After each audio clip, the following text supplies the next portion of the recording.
Secretary Burwell, on February 12th, the administration announced that they would be using billions of taxpayer dollars to make payments to insurance companies under the Obamacare reinsurance program.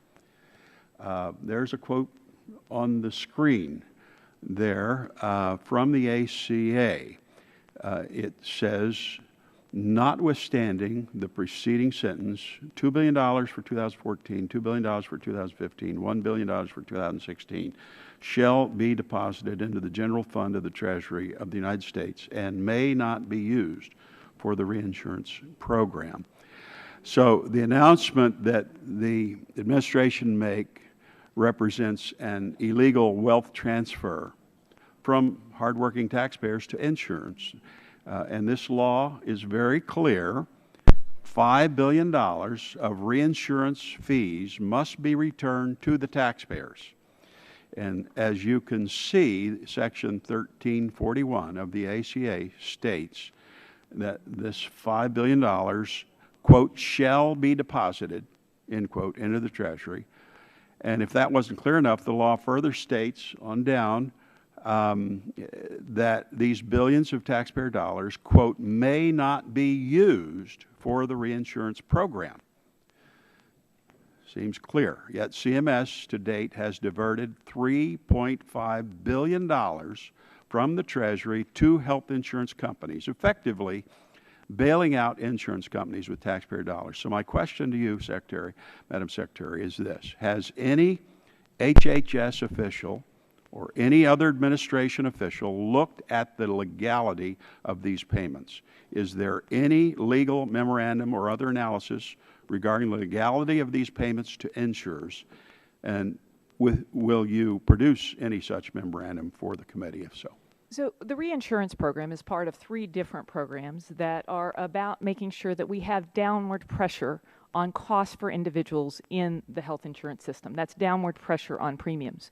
This particular program is a limited program for 3 years, and that's all.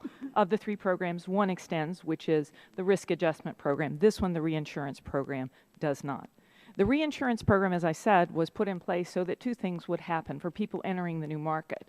In a new marketplace where they didn't know, you didn't want people not coming in and offering competition for downward price pressure because they feared that they would get people who are expensive. And then, in addition to that, it puts downward pressure so that when you do get people that are expensive, you know in these first years, as you're understanding your book of business and doing your analysis to be able to price correctly, that you have that opportunity.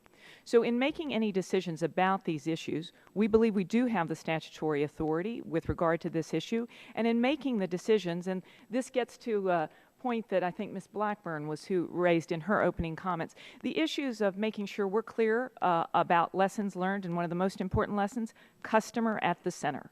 And the consumer or the citizen is what we've tried to put at the center, and whether that's in the decisions of how we've done the technology or how we make decisions about ensuring that those dollars actually went to the place where they would most help the consumer with regard to downward price pressure. And it is our belief we have that authority, and if it would be helpful, we can have staff come and brief in terms of why we believe we have those authorities. And do you have a legal memorandum to that effect? With regard to the question of a legal memorandum, this is an issue, actually, we put out our guidance for public comment.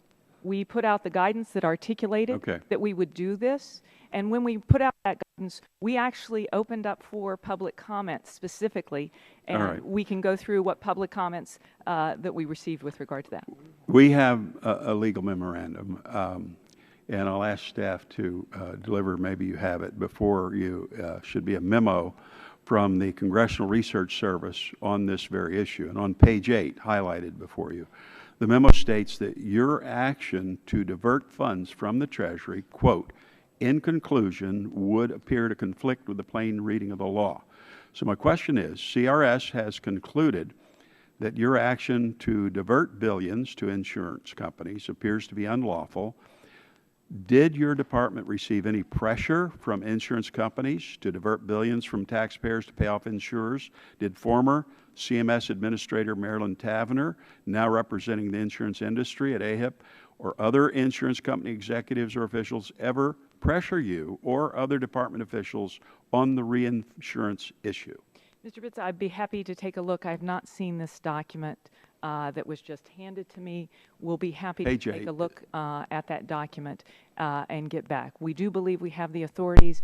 As I said, I think I've given you the context and the approach we take to making these decisions. And since I have come to HHS, it is one of the key things. One of the key things that I started out with the whole team is consumer at the center.